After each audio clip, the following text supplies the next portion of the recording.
And welcome back to America Talks. I'm Bill Tucker, filling in for Steve today. Joining me now is John Zogby, Newsmax Contributor, Senior Partner at Zogby Strategies, Director at the Keenan Center for Entrepreneurship, and author of We Are One, We Are Many, We Are One, Neo-Tribes and Tribal Analytics in the 21st Century America. John, thank you very much for being here. I'm starting to wonder about if we're the one anymore. We have an election that's coming down to the wire. Less than 7 days to go. We're in a dead heat. You've got polls that are all over the place. The LA poll has Trump holding like a nearly 6-point lead. A Monmouth University survey shows Trump has jumped to a 14-point lead over Hillary in Missouri. In the latest Bloomberg poll of independents, Trump only trails Hillary by 3 points. On a national level, these folks are dead even, right within the margin of error. I want to start with this question.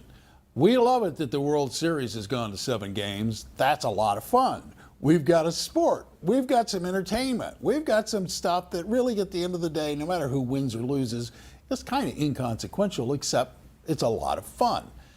We've got an election now that's going into the final days, and it's a dead heat. I worry a little bit about that, and I want to probe it a little bit. Are we really in a dead heat, though, is my first question, because a lot of people will make the point, look, when you look at this on an electoral college basis, this is still a Hillary election. Is it, in your analysis and in your eyes, still a Hillary win?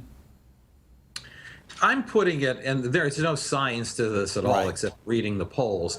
I'm putting it at a 55-45 Hillary right now, because at the moment, anyway, there's Trump momentum in several of those battleground states. And so, you know, North Carolina was given up for lost, a week ago, and now Trump leads by 7 in North Carolina, leading in Ohio, leading in Florida, leading in Iowa, closing the gap in New Hampshire, in play in Colorado, perhaps. He is campaigning in Michigan and Wisconsin and Pennsylvania.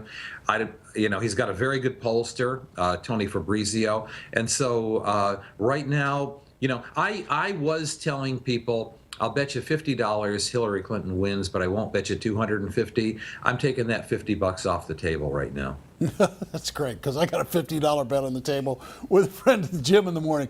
Thanks so much. What do you make of all of this, though? I mean, on an electoral college basis, I keep being told by my friends who are Democrats that there's no way that in fact, Trump can recover and win. But then my Republican friends point to this, and I know that it's anecdotal, but they point to the size of the crowds at Trump rallies, which are huge. And Mike Pence, as we've noted here on this network, has had rallies where he had fewer than a dozen people show up. Are these kind of anecdotal things useful?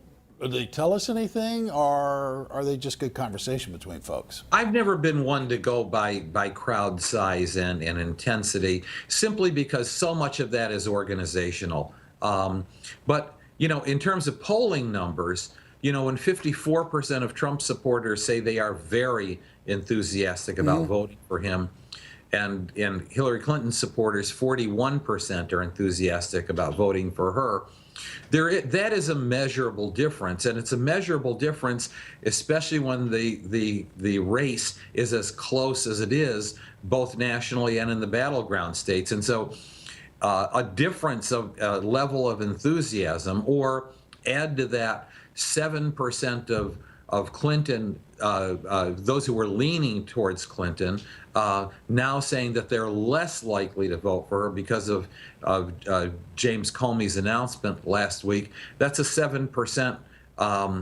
attrition that she really can't use at this point.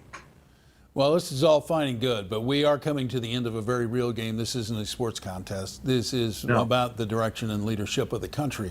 So my question is I'm not asking you if we need a landslide, but I do wonder if we don't need something decisive to happen so that one or the other, in fact, win the race, maybe not in a landslide fashion. Do you think we need, or do you think we're even going to get a decisive decision on election? I think there's a very good chance where we are now, I mean, who knows what's going to, there's Right. how many news cycles between now and next Tuesday.